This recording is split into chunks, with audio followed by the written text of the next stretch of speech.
नमस्कार, मैं हूं निमिषा और आप देख रहे हैं सिटीजन वॉच भारत। आप सुन रहे हैं आज का दिन भर का राष्ट्रीय समाचार बुलेटिन। आइए जानते हैं देश और दुनिया से जुड़ी हुई 10 बड़ी और प्रमुख खबरों को।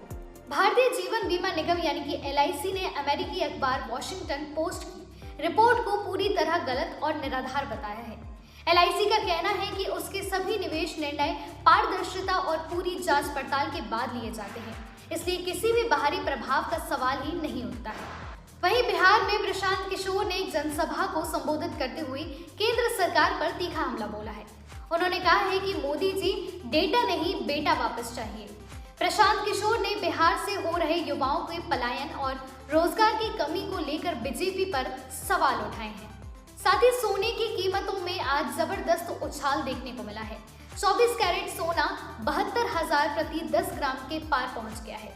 अंतर्राष्ट्रीय बाजार में बढ़ती मांग और डॉलर की कमजोरी के चलते सोने के दाम रिकॉर्ड स्तर पर पहुंच गए हैं। साथ ही स्टेट बैंक ऑफ इंडिया की डिजिटल सेवाएं आज कुछ घंटों के लिए प्रभावित रही। तकनीकी रखरखाव के कारण रात 1 बजे से 2 बजे तक UPI, IMPS और नेफ्ट सेवाएं बंद रही हैं।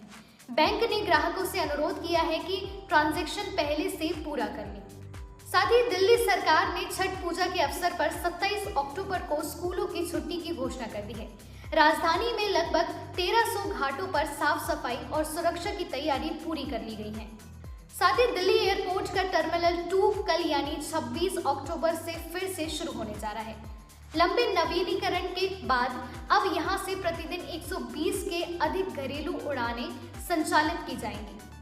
एयर इंडिया ने दिल्ली से फिलीपींस की राजधानी मनीला के लिए पहली सीधी उड़ान की शुरुआत की है। इस नई उड़ान के भारत और दक्षिणी पूर्व एशिया के बीच व्यापारिक और पर्यटक संबंध और मजबूत होने की उम्मीद है। वहीं खेल जगत से बड़ी खबर सामने आ रही है। टीम इंडिया ने ऑस्ट्रेलिया को तीसरे वनडे मैच में 9 विकेट से हराया है।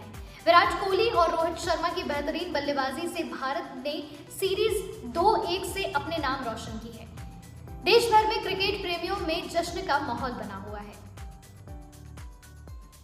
वहीं शनिवार को बैंक खुलेगा या नहीं, इसे लेकर ग्राहकों में भ्रम की स्थिति बनी हुई है। कई राज्यों में आंशिक अवकाश रहा है, जबकि कुछ जगहों पर बैंकों ने सामान्य कामकाज जारी रखा है। ग्राहकों को ऑनलाइन लेनदेन का सुझाव दिया गया है।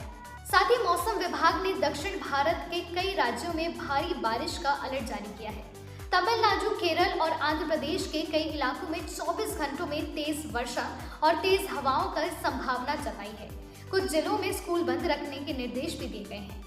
और इसी के साथ आज का राष्ट्रीय समाचार बुलेटिन यहीं समाप्त।